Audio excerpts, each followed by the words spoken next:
Halo guys, ketemu lagi dengan saya Ardi di sini dari channel tentang arsitek, dan kali ini kita bakal masuk di segmen inspirasi desain rumah tinggal sederhana.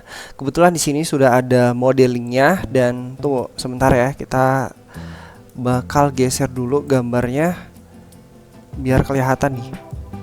Nah, oke.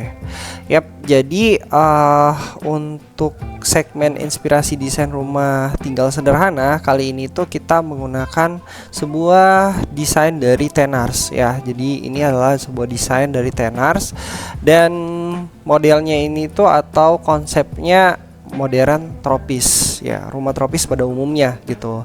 Untuk tampak depannya kita bakal lihat dulu nih.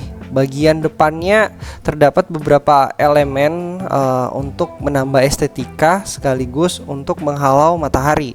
Ya, kurang lebih seperti ini. Ini ada roster, terus di bagian atas sini fungsinya ya sebagai sunscreen juga ketika misalnya matahari udah naik ya, udah tinggi. Nah, ini bisa dihalau di sini gitu. Dan selanjutnya di sini ada batu alam. Untuk zoning bagian side plan-nya, di bagian sini ada carport ya, yang muat untuk satu mobil atau dua mobil dan satu motor gitu. Yap, dan selanjutnya kita bakal ngelihat tampak samping kiri, kanan, dan belakang ya. Jadi seperti ini untuk tampak samping kirinya. Nah, di tampak samping kirinya ini terdapat sebuah sunscreen juga sekaligus sebuah fasad ya. Jadi yang fungsinya untuk menghalau matahari sekaligus untuk penambah estetika gitu. Jadi di sini ya bisa dibilang permainan fasad gitu. Nah, kurang lebih seperti ini. Bentuknya ini hampir mirip-mirip seperti bentuk mosaik ya. Jadi kurang lebih seperti ini. Dan selanjutnya di bagian tampak samping kanan. Nah, bagian tampak samping kanannya kurang lebih seperti ini bentuknya. Jadi di sini itu ada sebuah balkon ya atau selasar. Terus di sini bisa ditanami tanaman, tumbuhan ya. Terus bagian sini ada roster juga nih ya di bagian sini. Oke, kita ke bagian belakang. Nah, bagian belakang kurang lebih seperti ini. Jadi di sini juga ada roster untuk memasukkan sirkulasi udara ya. Bagian sini juga ada jendela putar ya. Jadi ini bisa diputar. Ini fleksibel sebagai permainan fasad juga untuk bagian belakangnya gitu. Dan untuk landscaping side-nya di bagian belakang ini ada taman ya yang cukup besar, dan ini juga bisa dijadikan tempat bersantai. Ya, pokoknya intinya taman di bagian belakang ini bisa difungsikan sebagai tempat berkumpul juga gitu. Oke. Selanjutnya kurang lebih seperti ini bentuk isometri secara keseluruhan ya. Jadi kurang lebih seperti ini bentuk isometrinya. Dan selanjutnya kita bakal ngebahas fungsi-fungsi ruangan yang ada di dalam desain ini gitu. Oke, kita bakal langsung ke scan 6. Nah, di scan 6 ini kita sudah masuk di bagian dalam ya. Bagian dalam dari bagian-bagian ruangan yang sudah kita desain sedemikian rupa. Nah, seperti yang saya katakan tadi, di sini tuh ada carport, fungsinya untuk parkir kendaraan, mobil dan sebagainya gitu. Selanjutnya di bagian sini ini untuk masuk ke ruang tamu kita lewat pintu bagian ini ya.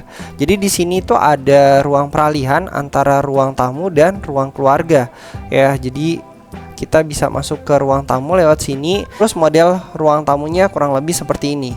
Dan di sini ada ruang keluarga ya.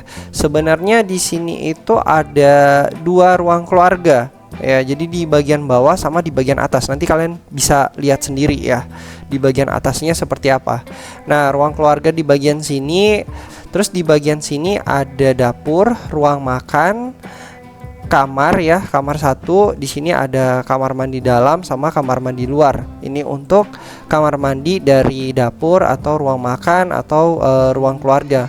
Intinya kamar mandi umum lah ya di bagian sini. Selanjutnya di bagian belakang ini taman yang cukup luas, bisa kalian pakai untuk berkumpul keluarga. Intinya tergantung penataan landscaping dari keinginan si owner, ini fungsinya mau dijadikan apa gitu. Nah, untuk masuk ke bagian belakang kita bisa lewat sini ya. Kita buka ya. Ini pintu geser terus masuk. Nah, di sini juga bisa kalian gunakan fungsi ruangan ya, bisa sebagai gudang atau bisa sebagai ruangan multifungsi ya di bawah tangga sini.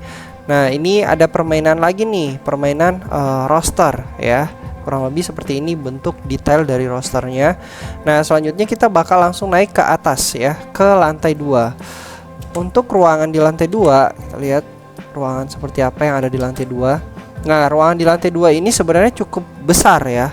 Ini juga bisa ke depannya ketika misalnya si owner merasa terlalu besar ruangan kamarnya ya. Jadi di lantai 2 ini berfungsi sebagai kamar tidur utama sama kamar anak. Untuk luasan kamar tidurnya ini cukup besar ya, karena ini 7x8 sama di bagian sini ini 7x7 ya.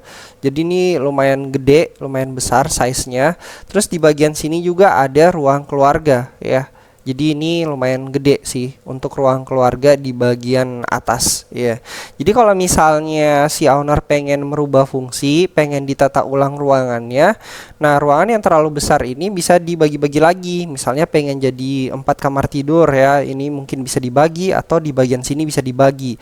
Oke, kita bakal ngebahas dulu untuk kamar tidur utama. Nah, kamar tidur utama di sini terdapat jendela putar ya, yang kalau misalnya dari sini itu terlihat bagian belakang ya, tampak bagian belakang. Terus di sini ada balkon yang cukup besar juga atau cukup gede ya.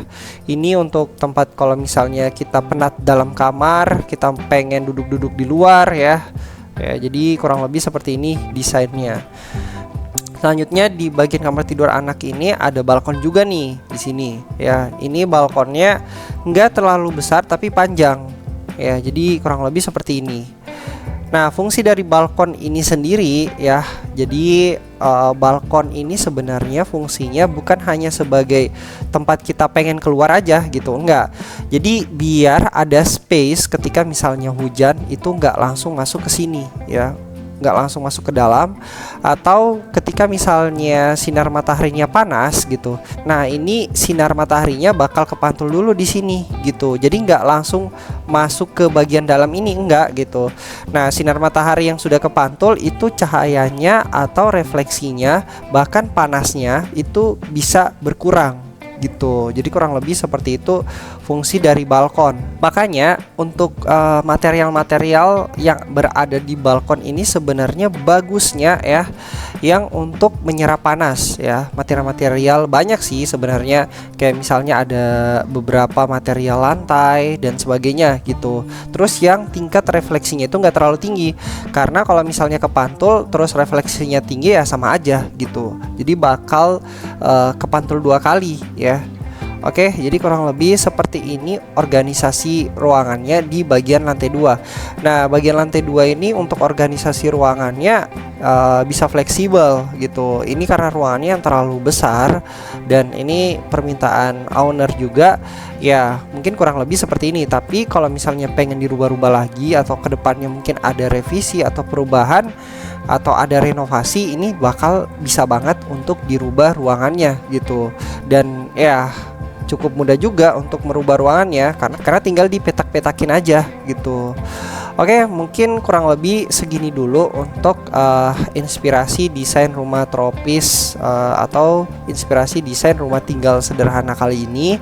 Dan untuk detail-detailnya, terus untuk bagaimana review dari rumah ini atau room tournya ya, nanti kita bakal ngebahas di animasinya. Jadi ini bakal ada animasinya yang nanti saya bakal buat dulu ya. Untuk membuat animasi cukup lama, jadi buat teman-teman tungguin aja. Dan jangan lupa untuk support channel ini dengan cara kalian like, komen, subscribe, dan yang paling penting adalah share ke teman-teman kalian agar semakin banyak yang tahu tentang channel ini, dan saya pun semakin semangat untuk membagikan konten seputar arsitek maupun arsitektur. Saya Ardi, pamit undur diri. See you di next video berikutnya. Bye guys.